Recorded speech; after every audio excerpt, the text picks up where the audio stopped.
Today's podcast is brought to you by Audible. Get a free audiobook download and 30-day free trial at www.audibletrial.com/AHTT. Over 180,000 titles to choose from for your iPhone, Android, Kindle, or MP3 player.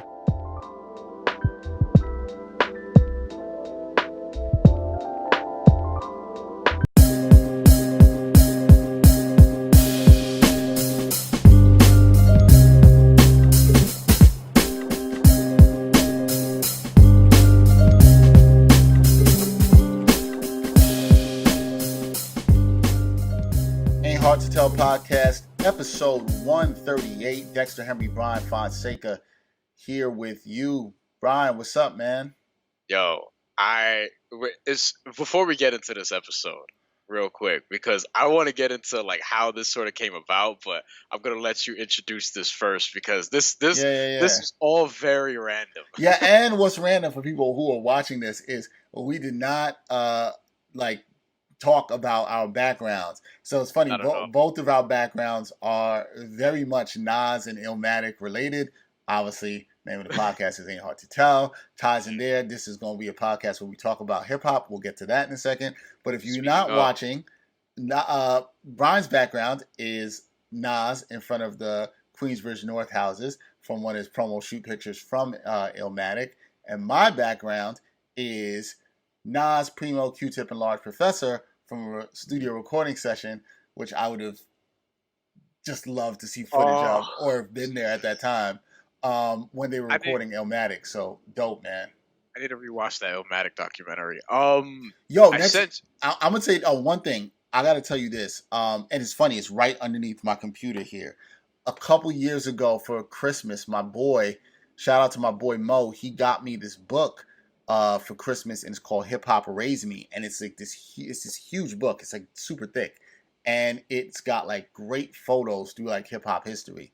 Next time you come to my crib, man, I got to show you. It's got like, funny. I was flipping through it to think of a photo for a background as I've done in the past, and I saw that photo, and I was like, okay, dope. Yeah, that's a dope one, man. I sent you on Instagram. Which you probably haven't seen it, but I sent you on Instagram. Nas posted Joey Badass, like the picture that Joey Badass posted of himself on Instagram, basically shouting him out, the whole young king, congrats bro on dropping the light pack or whatever. Mm-hmm. And I'm like, listen to me, because I don't know when Nas is gonna decide to. Maybe he'll never retire. He'll just be very infrequent when the music comes out because he doesn't need to rap constantly anymore. Obviously, he's more than solidified, but Nas and Joey Badass on the same record in my lifetime has to happen, and it has to happen more than once. Okay, I'm not going to be satisfied. It doesn't have to happen more than once, and you will be satisfied if it happens once. You'll be okay. And they got to trade. One for Joey Badass project, one for a Nas project. I'd love to see it. And put Black Thought in there too, because I saw Nas tag Black Thought. Well, Nas and Joey Badass and Black Thought. Oh, Nas and Black Thought. You said on the same. Oh yeah, I would love that. That Black Thought has talked about wanting that to happen too. I don't know why. Nas, for some reason, and we're going to talk about Nas as we get into this episode because he has some of these verses that we're going to be rattling off here. But there's for some reason, I don't know why. There's just a collection of people. Why hasn't he made a song with this person? Yeah. Like Nas has a bunch of those. Black Thought is one. Eminem, he kind of they did The Cross on Godson, which Eminem produced, but Eminem, why didn't he have a verse on the remix or something like that? You know what I mean? Nas ripped that so much we didn't. I don't know if we needed that Eminem verse. Well, no, that's true. But some songs I'm like, no, we're good. I'm good just as it was. But he just has a bunch of people. Not him only, but there's I just wish that he collaborated with so many more people. And I still think that we'll get to see some of that. I still want the Nas and Primo, even if it's an EP, but I still want a 6, 7, 10 song project. See, now that's something where I just don't even understand how that hasn't happened, especially today. There is a huge demand from people of my age, particularly, who are Primo and Nas fans who've been dying for this, waiting for this forever. And this has been talked about forever. Give it to us. We come on. It's funny. I hadn't even thought about it in so long until you brought it up now, and it kind of makes me upset that it's not out now. Because I hadn't been thinking about it. Now I'm like, damn.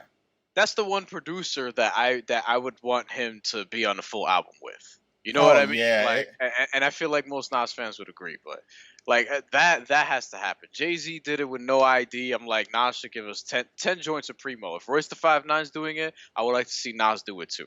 And That's and and the thing is, Jay was supposed to do it Primo because the Black album was initially supposed to be Jay and Primo, mm, which I would have wanted too. I'm telling you, yeah. give me a Jay. You know what? For both Nas and Jay, and they're my two favorite rappers. But if they just told me they could walk away and I could get a Jay and Primo record and a Nas and Primo record, I'm good. They don't have to do Yeah. anything else after that. I'm fine. I'm I totally. I sneaky think that, and we'll get to the features in a second, but I sneaky think that we're gonna get a Nas and Jay sort of thing at some point. I'm fine with that. I feel like I feel like it's one of those things. Not that it has to happen, but it makes a lot of sense. I mean, obviously, long past the beef and all that stuff. Like Yeah, that doesn't even we've matter had at this 3 point. songs since then. It's More than that, I think it's we've had success. We have Black Republican. Republican and the joint that's not so great off of Magna Carta Holy Grail that I'm forgetting about. I don't like Yeah, I'm not really in love with that song. Black Republican and Success is great. I was bumping Success the other day. Success is fire. Nas ripped that. That's great. Yeah, And Black Republican is one of my favorite. That's my favorite beat on the album, maybe other than yeah, because the album's not that good. Hip Hop Is Dead is so good. Hip Hop Is Dead is good. We'll talk about that another time. That's another discussion for another day. And I'll bring. Won't forget this. I have a song on there that's gonna. I'll be like, you like that, son? You really like that? What song? Who Killed It? Oh no. Where Nas is rapping in the Shicer voice. Nas, love you, man, but I don't know what you were doing there. I have no idea what you were doing there, none whatsoever. But it's okay. We experiment. We all do things. We can't bat 1,000. All right, but what this episode is about to get into, and then Brian's gonna kick it off and let y'all know how this came about. Yes. But for what it's about is, Brian and I decided to do an episode where we talk about the best hip hop features in our mind, some of the great hip hop features throughout time. So we're going to give you some stuff from back in the day. We're going to give you some stuff even up to currently that's going on. But Brian, tell the people how this sort of came about. So I texted you. I think this was literally just yesterday. I texted you and I'm looking for the exact text. But I said that I was listening to just a bunch of old hip hop this week. I went back and heard Capital Punishment. I texted you about that, about like, yo, there's 24 songs in this album. 8 of them are skits, but yet this is not like very long. It's funny. I'm watching this and I'm seeing Kimberly Martin on the TV over there. So shout out to friend of the show. So yeah, I texted you about like Capital Punishment, all this stuff, and then the next day I think it was. Oh, here it is. I said one day I'm gonna rank my best feature verses ever, and Big Daddy Kane on Platinum Plus is up there. I love that verse. I love that verse so much. I don't know like how high I would rank it necessarily, but that like, and I love Big L, but Big Daddy Kane, that is one of my favorite verses on that entire album. When he says, "I'm gonna put it in your chest like a Stockton pass." The first time I heard that, I was like, "Oh!" Like I was wilding out. I was a kid. Like I had Well, let's start with this because this is the question I had when Brian. We initially decided we were going to try to rank this stuff, and then we were like, "Nah, this is not going to work because it's just too hard to do." But I started thinking about this, and I said, "Well, what makes a great hip hop feature?" And so, in my mind, a lot of it has to do with. Sometimes it's a surprise if somebody you didn't think that was going to ride this beat in a certain way or do it in a certain way.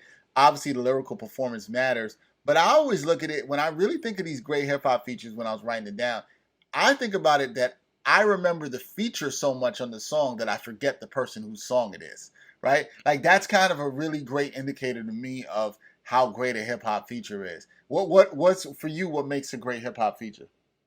I think I agree with you. But I would also say that my favorite hip hop features that I notice are the coming out party ones, right? So when you first hear, or like that first year that Kendrick Lamar's coming out, and you hear him on like The City with The Game. Before he's like really Kendrick Lamar, he had just made Section 80. I don't even think Good Kid, Mad City was out yet. Nope, and then it's like I love the "Who is this dude" features, like AZ on "Life's a Bitch," which we're gonna get to, I'm sure. Yes. You know what I mean? Like, there's a lot of those that I really like. I think J. Cole has probably won on a Jay-Z song, maybe "A Star Is Born." So, Not that that's not to no, me. It's like, that was kind of his coming out though. His big yeah, coming out. Yeah. like that's not an all-time great feature. It's not even an all-time great J. Cole feature, which we're probably gonna get to. But Yes, I got some from like him. that one, uh, the Big L on the "Yes You May" remix from like the early 1990s, and I'm trying to think of some others. But Banned from Nas live at the barbecue.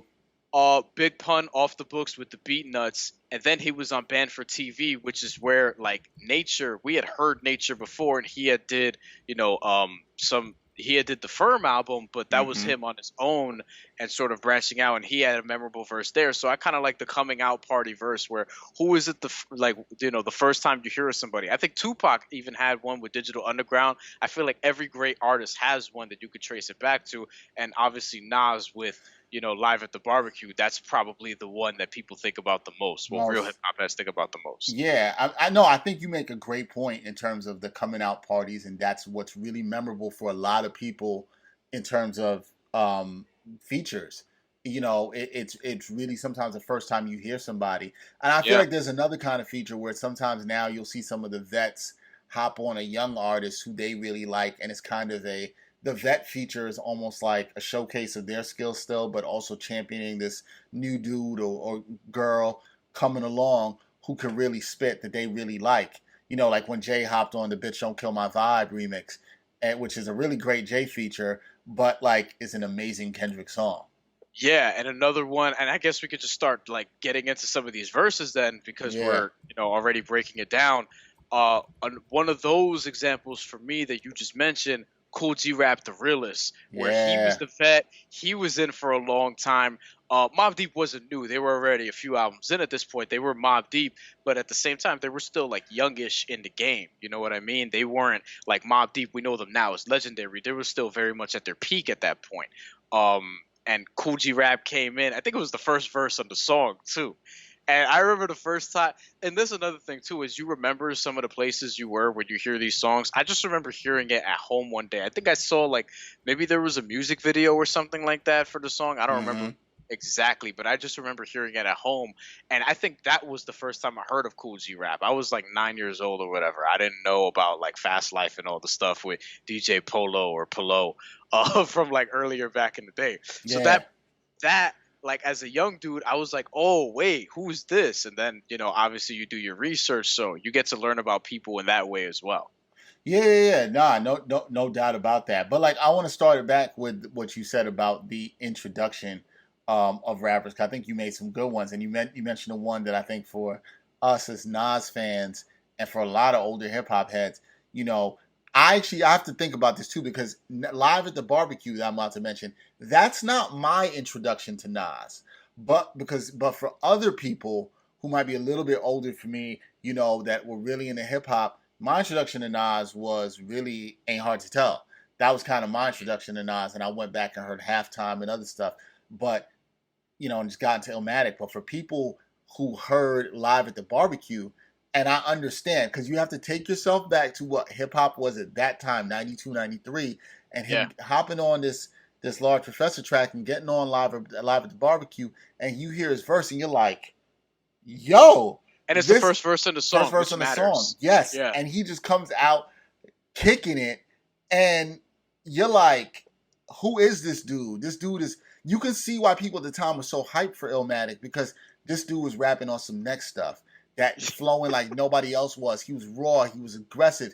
And it's like, it's a memorable hip hop moment. And I see why, even though I didn't experience that moment the way other people did, I can see why going back and looking like that's a memorable hip hop moment for sure. yeah, and I think we could circle this back to like Kendrick Lamar of now, because that's somebody who you and I were both old enough to experience in real time.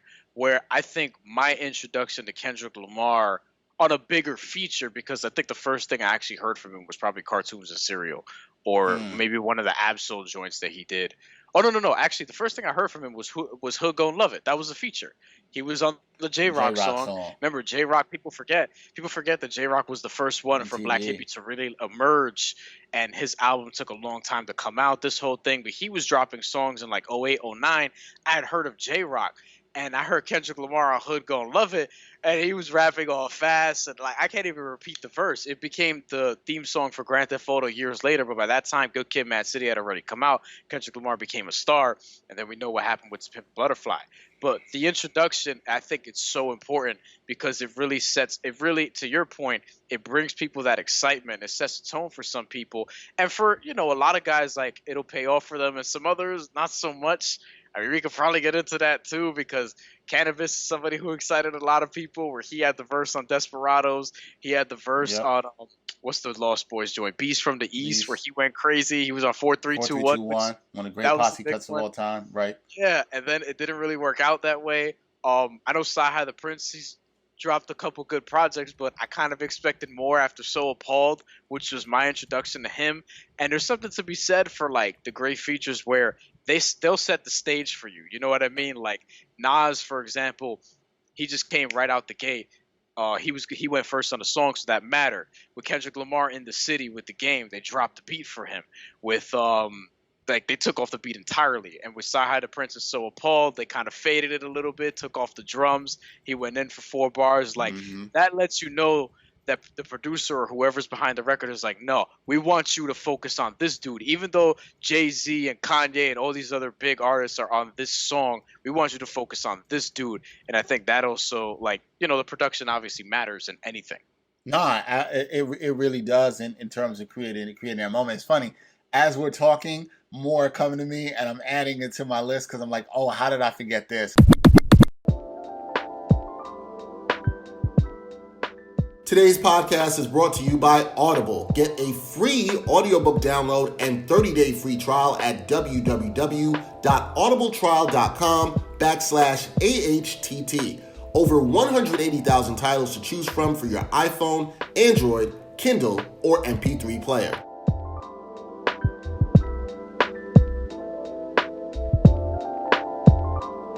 I feel like a lot of times left out in the hip-hop conversation, we sometimes can forget about the ladies in this regard. And I was trying to think about, some great features by women on this. And one that just popped in my mind because you talked about the beat, and I was like, oh, okay. Quiet Storm remix, Little Kim. Fantastic feature. Just great, the aggressiveness. Ladies loved it. That she was right there in the rawness, which Lil' Kim always brought with Prodigy and Havoc. Like her delivery is really what makes that song a lot about it to the remix. It's almost like if somebody plays the original, which is dope, but you don't get the Kim verse, it's kind of disappointing, right? Yeah, I don't play the original. I want the Lil' Kim verse, and I want the Lil' Kim hook. You know what I'm saying? And it's like that's also the mark to me of a great feature too, especially when it's on a remix, and that person's verse really makes the song. On a already really great song, an iconic hip hop beat, really makes it. And Kim did that on that track. That's definitely up there for me, man. Like that's one of the best ladies guest features I could think about right now off the top of my head. That's coming to me. Like it's definitely up there. I wrote down.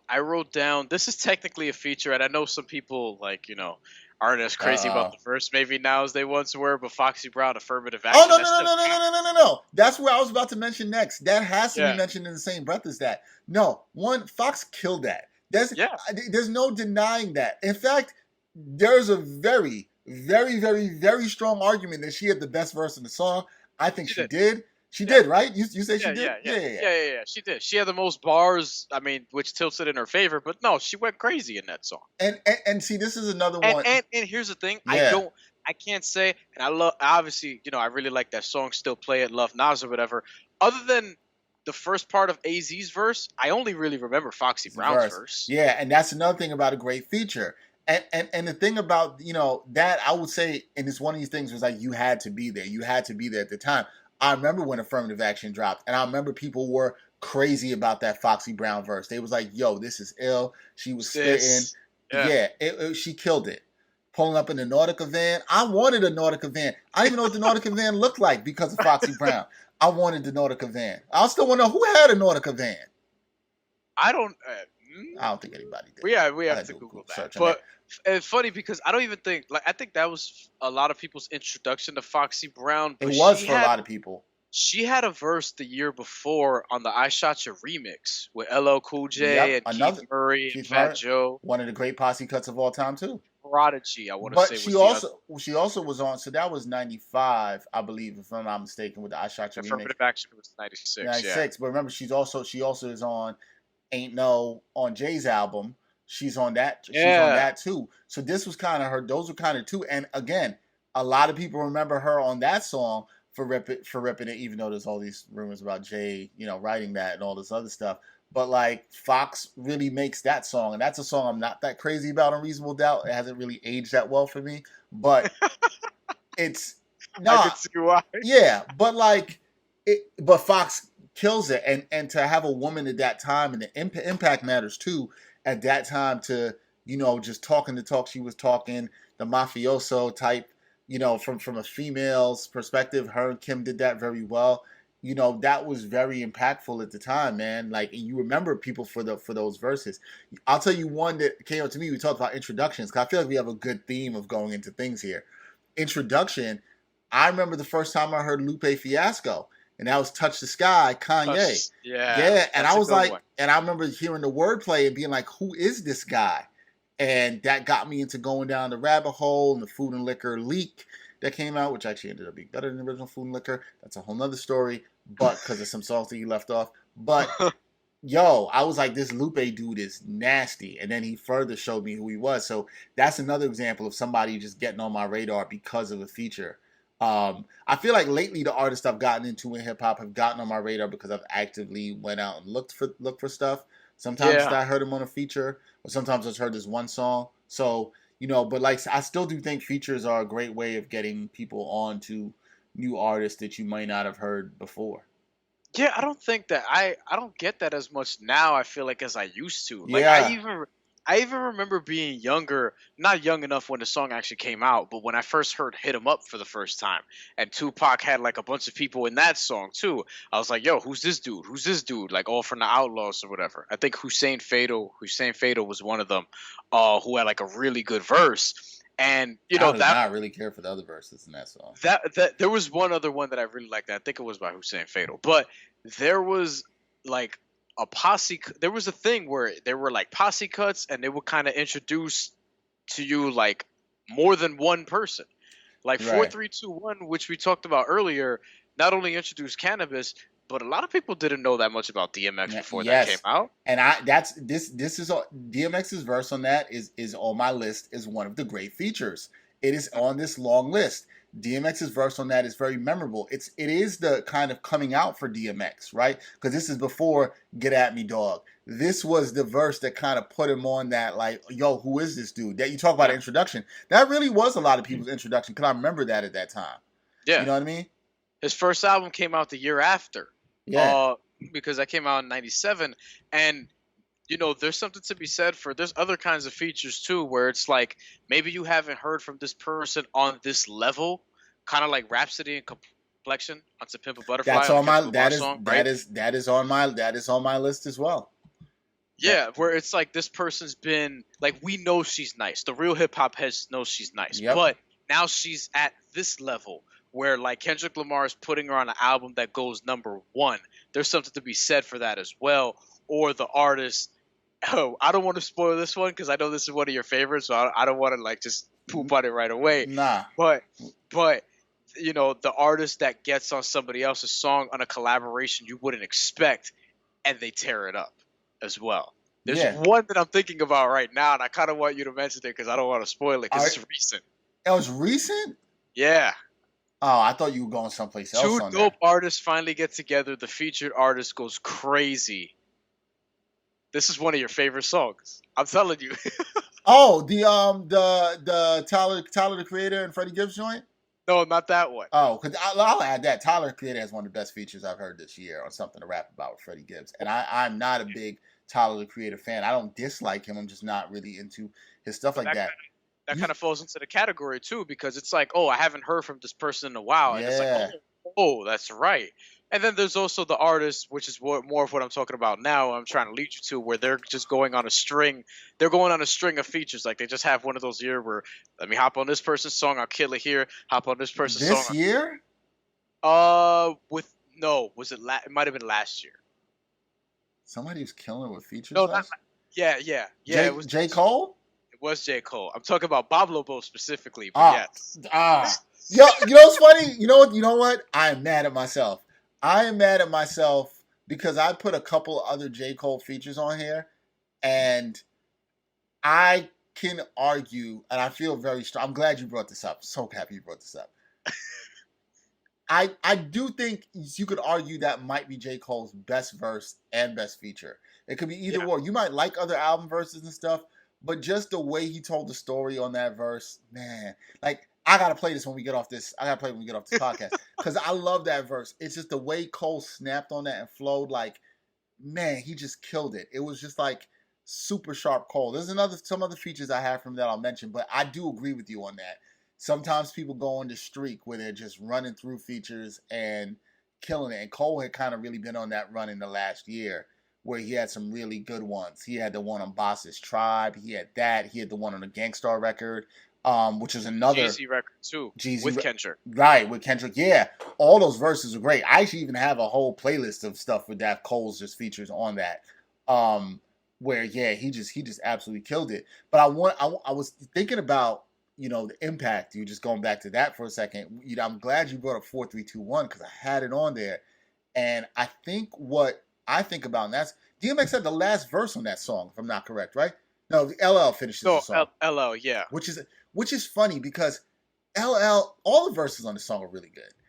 LL, I think people really remember Cannabis and DMX though, right? Like LL's is really good, and he has the line, watch your mouth, don't ever step out of line, LL Cool J, greatest of all time. I low-key actually like that verse better than Cannabis' verse in that song. That's fine, and I like the... But he wrote it as a response, so he cheated. Well, yeah, right, which I think that what kind of always so devalues that verse, and for the young listeners not understanding, LL and Cannabis were beefing, and they were beefing while making the song, so LL's verse. And Second Round Knockout was a better record than whatever LL Cool J had after. He was just more popular. But Second Round Knockout objective was way better record. Second Round Knockout still to this day is one of the top 5 to 10 diss records ever. A lot of people would have it in their top 5 to 10. Ooh, that's another podcast we could do. That's another podcast. Records. That is most diss. I'm gonna have Ethan higher up than you are. No. It won't be. But it won't be. I wouldn't have it as low as you might think. But most diss records people make aren't really that good. There's not that many great diss records. I think I don't think there's a lot of great diss records. There's some good ones and there's a lot of horrible ones. I'll put it to you this way: there are a couple of Hobson ones that are going to be up there, but a lot of people like Hobson's. He's in his own sort of category in terms of that battling. But no, what I was going to say about X was his delivery. This is what really showcased DMX's unique delivery, right? You can say what you want about DMX and dog stuff, and it's kind of gimmicky, and some of that is true, but the delivery on this, stay out the dark, because if I catch you when the sun is down, run it, clown, come up off that, or I'm gonna gun it down. I was like, yo, okay, like, and man. And I have a thing for like the sing-songy stuff that some dudes do. Like DMX, he did it toward the end of his verse there. Yeah. Like right at the end before the hook came up. So like that. It, baby. Yeah. You see a pink ski mask for it. Yeah. I mean, you just when somebody does that at that time, you got to think about the timing too. Nobody was doing that really in hip hop. Bringing in that sing song. There's only a few dudes like X that could really do that. Sometimes maybe a Busta Rhymes. It was those dudes that kind of dared to go left or different. You got a Busta Rhymes feature? Yeah, Scenario. Oh, that's on my list. That's on my list. We're talking about introductions. We're talking about introductions. I'd be remiss if I didn't mention Scenario. I also wanted to mention Nothing But a G Thing because Snoop Dogg was obviously, that was the first time. That one surprisingly, like I look it up. Like if you look up best hip hop features, that's usually one of the top like 3 to 5 or whatever. Nah, it's iconic. I wouldn't put it that high. just as a feature alone. As a song, it's tremendous, but as a I feature can understand alone, what you're saying. yeah. It doesn't hit you. I think it hits you as a great song that has a great vibe, but it did introduce the major West Coast artists, so I understand why people feel that No, I way. get it. I Like, I'm get not that fighting about way. it. The way I they feel wasn't about born it. yet when the song came out.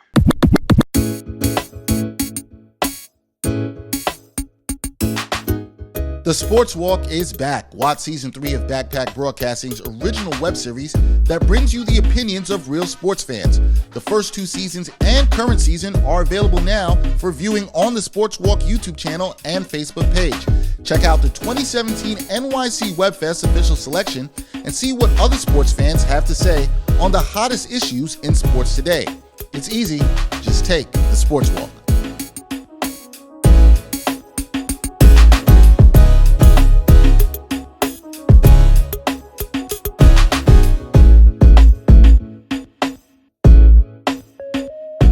We talked about some older artists, and we haven't really touched as much on some of our favorite artists, like Jay or Nas. But here's what I want to mention, and I felt like I missed this.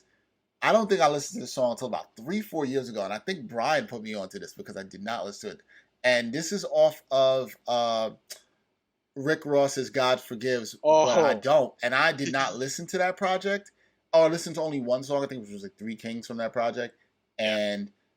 Good Jay feature. Good Jay feature. Not a great one, but a good one. And the Andre 3000 song, 16, where it's a Rick Ross song with an Andre 3000 feature. Man. But he takes over the record. Like, there's times where that song comes on, I just skip Rick Ross. That's what I do. That's what I do every time.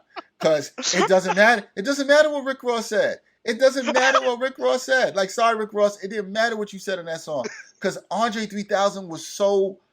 the great that he is, the legend that he is, the great lyrical genius that he is, just like that for me is up. I don't even rank it, but it's definitely my top 10 because it's man, he just killed it. Like, it's in my top 10. If you haven't heard that song, 3 Stacks, man, just showed you why he's one of the best. Like just insane.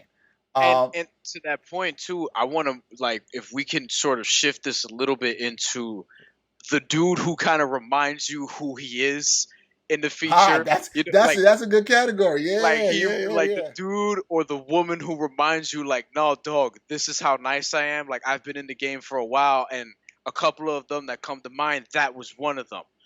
Nas on Swizz Beatz' album last year on Echo.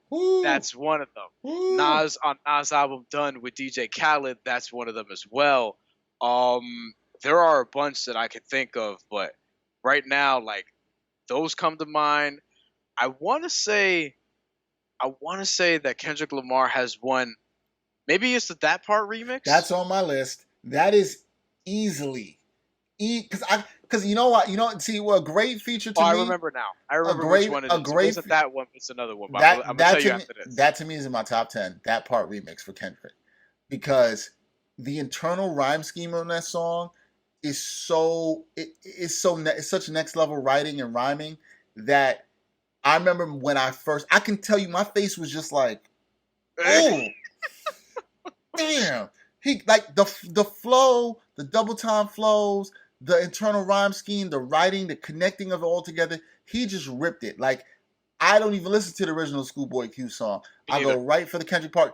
It sadly overshadows a really strong J-Rock verse on that song. However, it's just Kendrick's was just out of this world. Like, he took it to another world. That I would put as one of the recent great modern features in hip hop, I would absolutely say.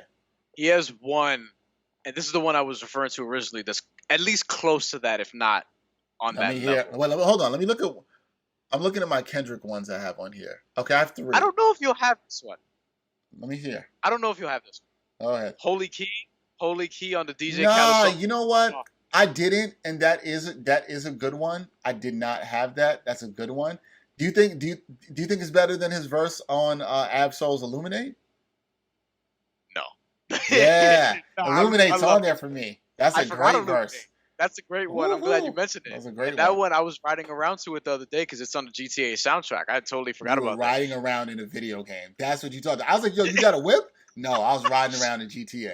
Yeah. Illuminate is that encapsulates you so much that you didn't say that. It's true. But also, Illuminate is actually probably my favorite song on that Absol album, an album that I really, really like. Control System, I think that might be my favorite one. Is the Black Lip Bastard remix on that? It ends the album. That's correct.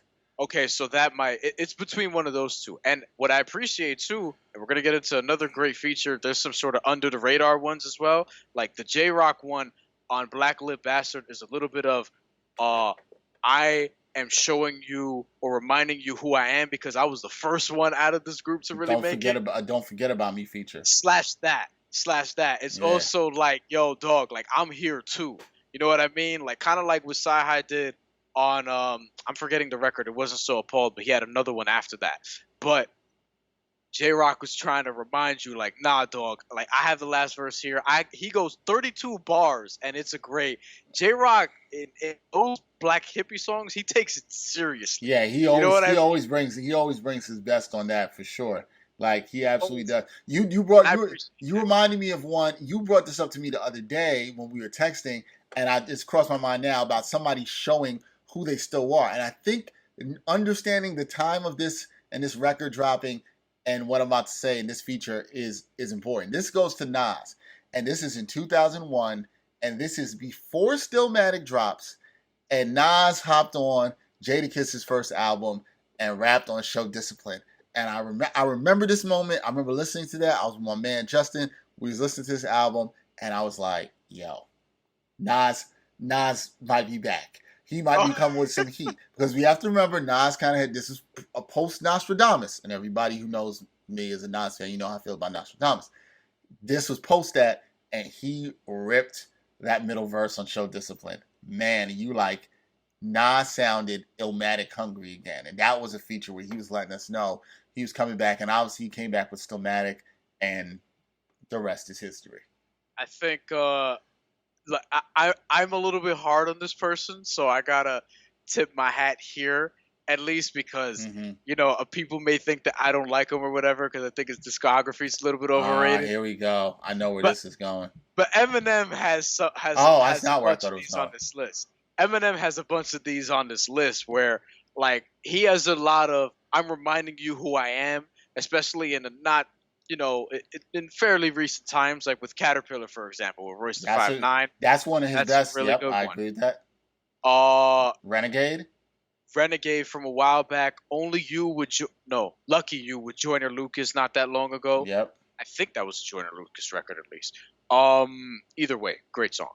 And then this is probably the main one where I was like, oh, he's reminding me who I was, because I remember the first time I heard this song. So I was in my freshman year of high school, or it was that summer after my freshman year of high school, because the song came out in 2009.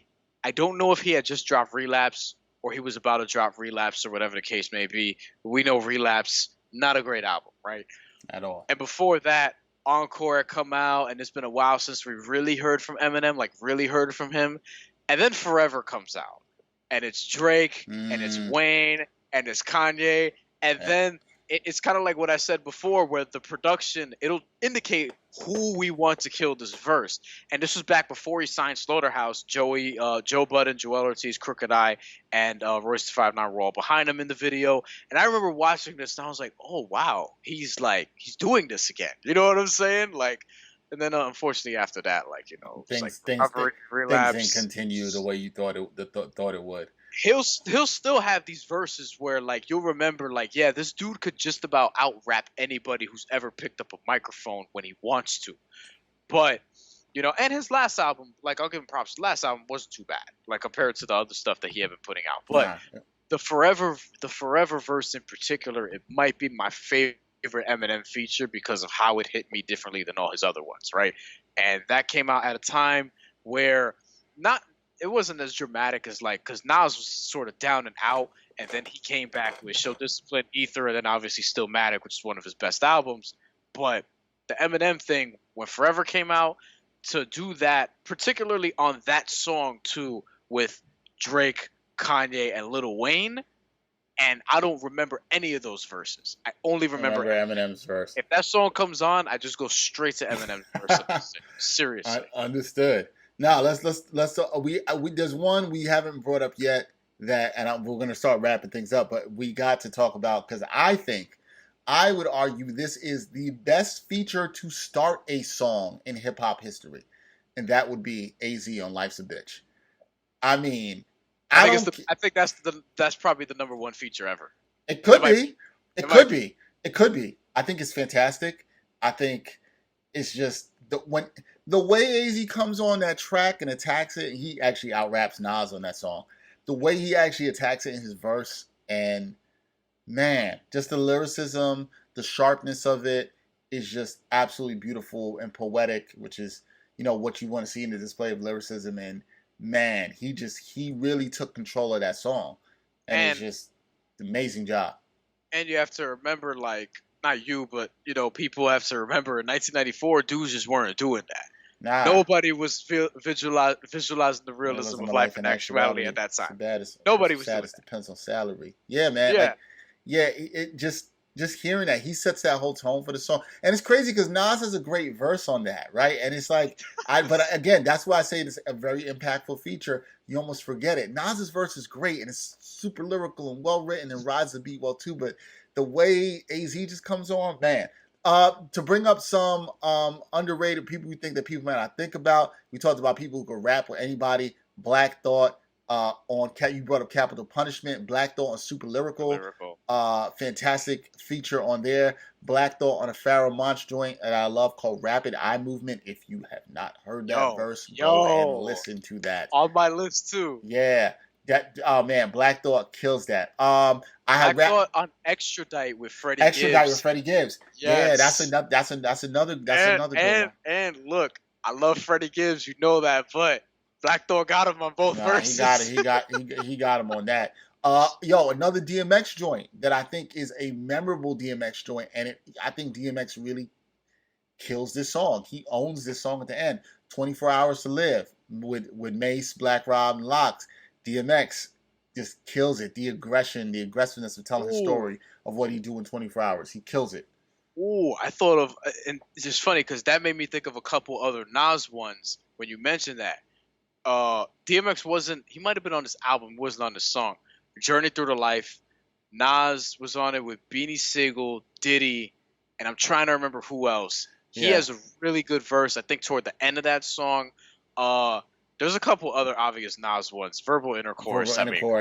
That's Verbal Intercourse. That's another one where it's that might be his best one, and that's like crazy. It's about how somebody attacked the beat and just starts the song. Yeah. Yeah, they like Mobb Deep knew when they was putting that out. They was like, "Look, when you gonna start this, we come in, we let the chef finish it off." That's Wu-Tang. Oh, Wu-Tang, my fault. Sorry. Because the Nas one, that's the other one I was going to mention next. The Mobb Deep one. Mobb Deep one, which is Eye for an Eye. Eye for an Eye. Sorry, I was flipping both of those songs. Yeah, Eye for an Eye. Yeah, that's another great one. They came out the same year, so it's easy to confuse. Yeah. But because you know what it is, it's also both the. If I made a top 10, they both might be there because both those verses are like neck and neck. Nah, they're right there, man. They're right there. I haven't mentioned a lot of.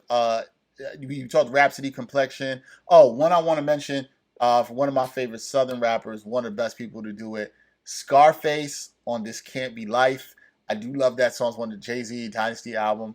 Scarface kills that. Absolutely loved it. I wish Jay-Z and Scarface did even more songs. Anytime him, Jay, and Beans put a song together, it was fire. So I always loved that. For the ladies, I had Lil' Kim Quiet Storm remix. I had Trina on Nan. Yo. Really? Yeah, bro. I haven't heard it in a while, actually. There's nothing.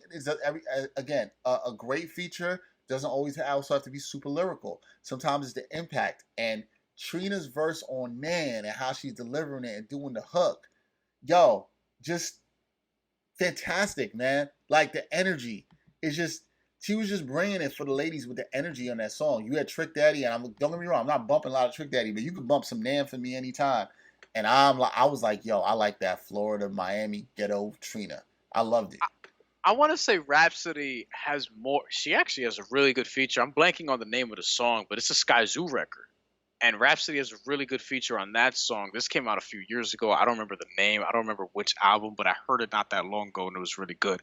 Jean Grey, Say Something on Talib Kweli Eardrum album. That's a really good one, Jean Grey. That was my introduction to Jean Grey, and she's nice. Talib Kweli, I have that.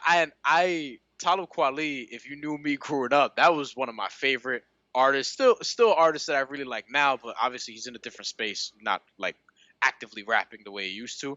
But I was buying physical, like I had Eardrum and I had Quality hardcover. I had the Second Reflection Eternal album with High Tech, which is damn good. Also, what? I did not care for that album. It was damn good. That album. So J. Cole got a really good feature on that one. That's on my J. Cole features. Just Begun. That is one of my favorite. That is one of my favorite. You gotta give that album a shot again. I'll have to listen to that album. I'll listen to that album again. Oh, I didn't talk about. Let me get a couple J ones in here because I did not mention a lot of J. Obviously, being my favorite rapper. I had Young G's off Puff Daddy and the Family album. Jay on Go Crazy with Jeezy. I also had Jay on the Hell Yeah remix with Dead Prez. That's another like kind of under the radar joint. If you're a real Jay fan, you know about that one. Jay-Z on Beanie Siegel is on. That's just a great back and forth ones. Jay has some really strong ones. One I didn't mention is Jadakiss on Run. Fantastic feature. Just great, iconic. Like Jada played it in the battle against Fab a couple weeks ago, and I'm so happy he played it. I have another Jay-Z one actually that you didn't mention. Let me hear this one. Diamonds remix with Kanye. Yeah, Jay on that one. That was good. You know what my feeling on that was? I'm always happy to get a Jay verse, but I also like the song on its own, and I love that sample that Kanye did. It was one of those things. It was nice, and that's when Jay was in his retirement. But I didn't feel like we really needed it, so it was kind of it was. Yeah, we'll get into the retirement comp. Save that. We'll get into that for another time. I think I pretty much mentioned everything on my list. I had Kendrick Control. That's got to be on there. That was the Kendrick verse I was talking about. Okay. That was the Kendrick verse I was talking about. Like at the very beginning where I was like, we'll get to that one later. That is the verse. I heard it before this and I was like, oh yeah, that's right. Because there's something to be said about impact. And I'm going to get back to Inspector Deck's verse on Above the Clouds after this. That's a good one. We're going to get back to that one. Yeah. But Kendrick Lamar on Control. There's something to be said. Like Nas on Live at the Barbecue might be the most impactful feature ever because of what that did after the fact, right? Impactful debut feature, I would say. Yeah. How that sort of launched his career, right? Kendrick Lamar, he was becoming Kendrick at this time, but like dudes weren't really going at dudes on the same song, even out of respect. Like with LL and Cannabis, it was subtle. Like you kind of knew because he responded to him. But Kendrick said their names. He said their names and he said, I'm trying to murder you. And he mentioned everybody's name. And you got to remember at this point, and I miss this era of hip hop so much where people would just put out freestyles on other people's beats. And I understand it's not really efficient because you're not making money like that. You're putting bars on it, whatever. But I just wish we can, like, Joyner Lucas still does that a little bit. And I wish that dudes would do that because that was so much fun. Because I remember what that did. Kendrick Lamar did that verse. Big Crit got so pissed that he made his best song ever, Mount Olympus, because he was mad because they didn't think Southern boys could rap too, whatever. And Joe Budden made a whole, like, I don't remember how many bars. It was like 100 bars. A lot of people were taking the Control beat, making their responses, and everybody was being competitive, and it really shook shit up. Yeah, I really think that was something that helped get Kendrick to the next level because people saw, like, oh, we have to aspire to be this. And the verse itself was also really, like, it's another one where, like, I forgot it was a Big Sean song because when I Googled it, I Googled Kendrick Lamar Control. I was like, wait, Big Sean and Big Crit are on this? And Jay Electronica, I think. And I love Big Crit. And Jay Electronica, I liked them at that time at least. So I was surprised to learn that, or to relearn that they were on that song. Yeah, on my Kendrick playlist, I have that, and it's just Kendrick's verse. Because no offense to anybody else, didn't matter. All right, didn't matter. To wrap it up. And Inspect the Deck Above the Clouds, which is one of my... It's another one, under the radar, whatever the case may be. and I'm gonna mention just a couple more. Another under the radar one. Ari the Rugged Man has a couple. The Renaissance verse, you gotta hear it. It's Hell Raza, who I think goes by Heaven Raza now. It's his song, Eraser. Um, Tragedy Gaddafi is on it. Timbo King is on it. Respect to them. Once Ari the Rugged Man comes on, didn't matter. Like this dude flipped the whole big pun thing on Wu-Tang, Killer B, whatever, and then he did the Little Italy thing, and it was crazy. And this is one of my top. Like I'm talking about top 3 to 5 features ever. Is his verse on Uncommon Valor with Vinny Paz. Call me Thorburn, John A. Staff, Sergeant Marksman, Skillin' Killer, Illin, I'm able to win a killer village, elephant raping and pillage a village. That whole thing is crazy. Like he gets into the whole verse. And it's one of the best things I ever heard, and it's based on a true story because I think it was his dad that fought in Vietnam or whatever. So it was like raw, and it overshadows a very good Vinny Paz verse on the first verse. And oh no, Pharaoh Monch. Yes. Jesus Christ. Yes. I heard that the other day, and I was like, yo, I that's forgot up there. how ill that was. That's up there. And Biggie, Victory. Victory. We didn't mention the big one, but Victory, yeah. I mean, just like he's got a few. I mean, Method Man is one on his album. Yeah. And that's just, that's Biggie just killed it. That was insane, man. That was one of the verses I was like, I have to know that verse. All right. Yeah. Yeah, it was like, yo, I have to know this verse. All right. Can you pick one? If you got to pick one to take with you, a great feature, what are you taking with you? That's like, man, I could just listen to this verse all the time. Life's a bitch. If I have to pick, like, if I'm just one above everybody else, it's like it's AZ's Life's a Bitch verse, because that verse to this day, like, that made me want to write. You know what I mean? Like it just made me like get a pen and paper and just start writing stuff.